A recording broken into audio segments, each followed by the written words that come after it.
বেড়েই চলেছে ভারত পাকিস্তান উত্তেজনা। এবার জম্মু কাশ্মীর ও পাঞ্জাবে ইসলামাবাদের ক্ষেপণাস্ত্র নিক্ষেপ প্রতিহতের দাবি নয়া দিল্লির। বিস্ফোরণের শব্দে বেজে উঠল সাইরেন, ব্ল্যাক আউট সীমান্তবর্তী এলাকা। भारत ने जारियत करके जो फाश गलती की उसका खमियाजा अब उसे जरूर भुगतना होगा। हम लगातार इस बात के पक्ष कर रहे हैं कि समस्याओं का समाधान बातचीत के जरिए से हो, कि हमारी सहनशीलता का कोई नाजायज फायदा उठाए।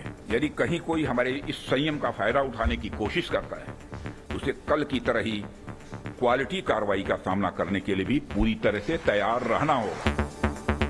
উত্তেজনা প্রশমনে সন্ত্রাসবাদের অভিযোগে নিরপেক্ষ তদন্ত চায় চীন। China opposes all form of terrorism and call for an impartial investigation at early date. Stay calm, exercise restraint, and refrain from taking actions that may further complicate the situation. দেখছিলেন প্রধান শিরোনাম। রাত 11টার সময় সঙ্গে আছি আমি গোলাম রাব্বি। এবার অন্যান্য শীর্ষ সংবাদ। এখনো প্রশাসনের 90% আমলা ফ্যাসিবাদের দোসর বললেন মির্জা ফখরুল। বিচার বিভাগ থেকে আওয়ামী সুবিধাভোগীদের অপসারণের দাবি নেতাদের।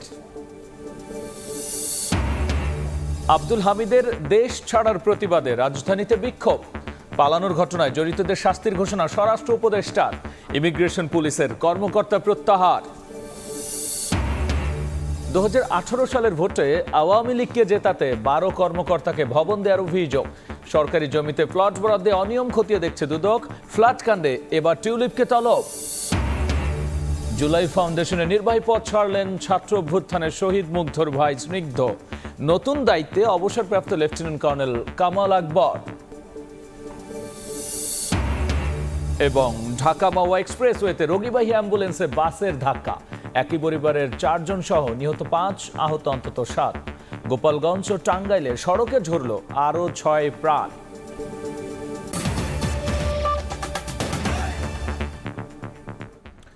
জম্মু কাশ্মীর ও পাঞ্জাবের কয়েকটি এলাকায় পাকিস্তান ক্ষেপণাস্ত্র ও ড্রোন হামলা চালাচ্ছে বলে দাবি করেছে ভারত। যদিও এসব প্রতিহত করার দাবিও করা হয়েছে। হামলার পর কুপওয়ারা ও জম্মুতে ব্ল্যাক আউট করে দেওয়া হয়েছে, যদিও এ বিষয়ে কিছুই জানায়নি ইসলামাবাদ। এদিকে পাকিস্তানি নিহতের সংখ্যা বেড়ে 31 এবং ভারতের সেনাসহ 16 জন নিহত হয়েছে বলে জানিয়েছে গণমাধ্যম। রক্তের বদলা নেয়ার হুঁশিয়ারি দিয়েছেন পাকিস্তানের প্রধানমন্ত্রী শাহবাজ শরীফ। অন্যদিকে মোদী সরকারের পদক্ষেপে পূর্ণ সমর্থন দিয়েছে দেশটির বিরোধীরা। বৃহস্পতিবার স্থানীয় সময় রাতে ভারতের জম্মু কাশ্মীর ও পাঞ্জাবের বিভিন্ন এলাকায় ক্ষেপণাস্ত্র ও ড্রোন ছুড়েছে পাকিস্তান, এমন দাবি করে ভারতীয় বিভিন্ন গণমাধ্যম। প্রতিবেদনে বলা হয়, জম্মু কাশ্মীরের আখনুর, চাম্বা, কাঠুয়া ও পাঞ্জাবের পাঠানকোটে এসব হামলা চালানো হয়েছে। যদিও পাকিস্তানের ছোড়া ক্ষেপণাস্ত্র ও ড্রোন প্রতিহত করার দাবি করেছে ভারত, তবে হামলার বিষয়ে কিছু জানায়নি ইসলামাবাদ। এর আগে নয়াদিল্লি দাবি করেছিল ভারতের অন্তত 15টি শহরে পাকিস্তান ক্ষেপণাস্ত্র হামলা চালিয়েছে। দেশটির এমন দাবি প্রত্যাখ্যান করেছে পাকিস্তানের সেনাবাহিনী। কাশ্মীর সীমান্তে উত্তেজনার মধ্যে পাকিস্তান দাবি করেছে তাদের হামলায় 40 থেকে 50 জন ভারতীয় সেনা নিহত হয়েছে। পাকিস্তানের তথ্যমন্ত্রী আতাউল্লাহ তারার জানিয়েছেন, নিয়ন্ত্রণ রেখা বরাবর ভারতের বেশ কয়েকটি সামরিক স্থাপনাকে লক্ষ্য করে তারা হামলা চালিয়েছে এবং এতে উল্লেখযোগ্য সংখ্যক ভারতীয় সেনা নিহত হয়েছেন। একই সঙ্গে লাহোর, এটক, গুজরানওয়ালা সহ বিভিন্ন জায়গায় ভারতীয় ড্রোন ভূপাতিত করার দাবি করেছে পাকিস্তানের আন্তঃবাহিনী জনসংযোগ পরিদপ্তর ISPR। ভারতের ক্ষেপণাস্ত্র হামলায় নিহতদের রক্তের বদলা নেওয়ার হুমকি দিয়েছেন পাকিস্তানের প্রধানমন্ত্রী শাহবাজ শরীফ। জাতির উদ্দেশ্যে দেয়া ভাষণে সশস্ত্র বাহিনীর ভূয়সী প্রশংসা করে তিনি বলেন, ভারত পাকিস্তানে হামলা চালিয়ে বড় ভুল করেছে। गुज़श्ता रात भारत ने जारियत करके ভারত একটি কাপুরুষ শত্রু, যে নিরীহ মানুষদের লক্ষ্যবস্তুতে পরিণত করে নিজেকে শক্তিশালী মনে করে। কিন্তু আমরা দেখিয়েছি যে আল্লাহর রহমতে পাকিস্তান তার প্রতিরক্ষায় উপযুক্ত জবাব দিতে জানে। পিছে হট যায়েঙ্গে। এদিকে ভারতের প্রতিরক্ষা মন্ত্রী রাজনাথ সিং হুঁশিয়ার করে বলেছেন, কেউ ভারতীয়দের ধৈর্যের সুযোগ নিলে তা বরদাস্ত করা হবে না। हम लगातार इस बात के पक्ष कर रहे हैं कि समस्याओं का समाधान बातचीत के जरिए से हो, कि हमारी सहनशीलता का कोई नाजायज फायदा उठाए। यदि कहीं कोई हमारे इस संयम का फायदा उठाने की कोशिश करता है तो उसे कल की तरह ही क्वालिटी कार्रवाई का सामना करने के लिए भी पूरी तरह से तैयार रहना होगा। এদিন মোদী সরকারের পদক্ষেপে পূর্ণ সমর্থনের কথা জানিয়েছে বিরোধী দলগুলো। पूरा सपोर्ट दिया हमने। ফারহাদ চৌধুরী, সময় সংবাদ। এদিকে ভারত পাকিস্তানের উত্তেজনা প্রশমনে সন্ত্রাসবাদের অভিযোগের নিরপেক্ষ তদন্ত চেয়েছে চীন, এমনটাই জানিয়েছেন ঢাকায় নিযুক্ত চীনের রাষ্ট্রদূত ইয়াও ওয়েন। ভারত পাকিস্তানের উত্তেজনা প্রশমনে সন্ত্রাসবাদের অভিযোগের নিরপেক্ষ তদন্ত চায় চীন। চীন সন্ত্রাসবাদের সব রূপ ও প্রকাশের বিরোধিতা করে। উভয় পক্ষকে সংযম প্রদর্শন ও উত্তেজনা বাড়িয়ে তোলে এমন কোনো পদক্ষেপ থেকে বিরত থাকার আহ্বান জানাচ্ছি। এখনো 90% আমলা ফ্যাসিবাদের দোসর, এমন দাবি করে বিএনপির মহাসচিব মির্জা ফখরুল ইসলাম আলমগীর বলেছেন, সংস্কারের নামে অন্তর্বর্তী সরকার অনির্দিষ্টকাল ক্ষমতায় থাকলে মেনে নেবে না মানুষ। বিকেলে রাজধানীতে এক অনুষ্ঠানে তিনি এই কথা বলেছেন। ছাত্র জনতার গণ অভ্যুত্থানে আওয়ামী লীগ সরকারের পতন ঘটলেও এখনও তাদের সুবিধাভোগীরা সরকারের বিভিন্ন বিভাগে বসে আছে, এমন অভিযোগ প্রায় সব রাজনৈতিক দলের। প্রশাসন, বিচার বিভাগ সহ গুরুত্বপূর্ণ প্রতিষ্ঠানে ফ্যাসিস্টদের দোসররা অবস্থান করছে বলে দাবি বিএনপিরও। আরেকটা তালিকা বলতে পারি, দলটির চেয়ারপারসনের সাবেক উপদেষ্টা মরহুম এ.জে. মোহাম্মদ আলীর মৃত্যুবার্ষিকী উপলক্ষে সুপ্রিম কোর্ট বার মিলনায়তনে বিএনপি আয়োজিত আলোচনায় দলটির নেতারা বলেন, বিচার বিভাগে এখনও পতিত সরকারের দোসররা বহাল তবিয়তে আছেন। সুবিধাভোগী বিচারকদের অপসারণে প্রধান বিচারপতির কাছে দাবিও জানান তারা। হাইকোর্ট ডিভিশনের কথা যদি বলি, 30 জনের মতো ফ্যাসিস্টদের দোসর এখনো বসে আছে, যারা অনেকেই ছাত্রলীগের প্রেসিডেন্ট সেক্রেটারি ছিল এবং যারা প্রত্যক্ষভাবে জাজমেন্টের মধ্য দিয়ে হাইকোর্টে এই ফ্যাসিস্ট আওয়ামী সরকারের কর্মসূচি বাস্তবায়ন করেছে।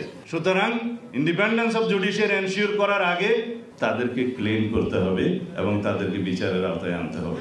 একই অনুষ্ঠানে বক্তব্য রাখেন বিএনপি মহাসচিব মির্জা ফখরুল ইসলাম আলমগীর। প্রশাসনের 90% ফ্যাসিস্ট আমলা দেশ পরিচালনা করছে উল্লেখ করে তিনি বলেন, অনির্দিষ্টকাল অন্তর্বর্তী সরকার দিয়ে জনগণের উপকার হবে না।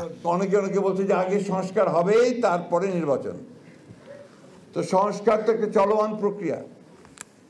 সংস্কার করে হতে হতে আপনার 5 বছর 10 বছরও লাগতে পারে, এটা তো চলমান। তাহলে নির্বাচন 10 বছর হবে না। আর এই 10 বছর কি ওই ফ্যাসিবাদী আমলাদের হাতেই দেশ চলবে? এখন তো আমরা ফ্যাসিবাদী আমলাদের দ্বারাই পরিচালিত হচ্ছি। সেক্রেটারিয়েটে আমলারা 90% আপনার ফ্যাসিবাদের দোষর। একই দিন নয়াপল্টনে বিএনপির কেন্দ্রীয় কার্যালয়ে সংবাদ সম্মেলনে দলের সিনিয়র যুগ্ম মহাসচিব রুহুল কবির রিজভী জানান, আগামী 15 মে থেকে 15 জুলাই পর্যন্ত প্রাথমিক সদস্য সংগ্রহ নবায়ন কার্যক্রম চালাবে বিএনপি। যারা হয়তো একসময় আওয়ামী লীগ করতেন, কিন্তু আওয়ামী লীগের এই দুঃশাসন, আওয়ামী লীগের বর্বরোচিত কর্মকাণ্ড, লুটপাট, টাকা পাচার, এটাকে পছন্দ করেনি।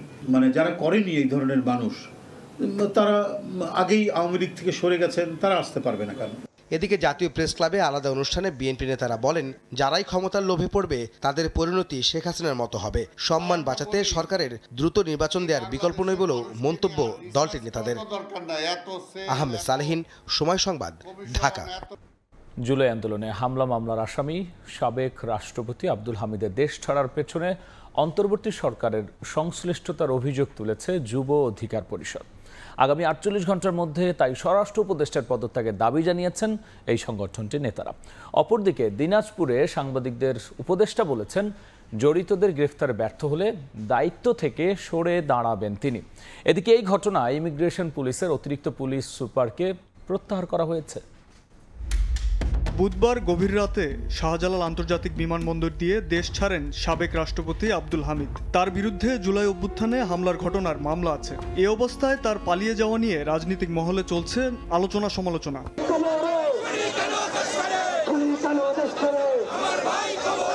ঘটনার প্রতিবাদে বৃহস্পতিবার বিকালে রাজধানীতে বিক্ষোভ মিছিল করে যুব অধিকার পরিষদ। সংগঠনটির সচিবালয় ঘেরাও কর্মসূচিতে পুলিশ বাধা দিলে স্বরাষ্ট্র মন্ত্রণালয়ে স্মারকলিপি জমা দেয় প্রতিনিধি দল। পরে গণ অধিকার পরিষদের সাধারণ সম্পাদক রাশেদ খান অভিযোগ করেন, এর সঙ্গে অন্তর্বর্তীকালীন সরকারের সংশ্লিষ্টতা আছে।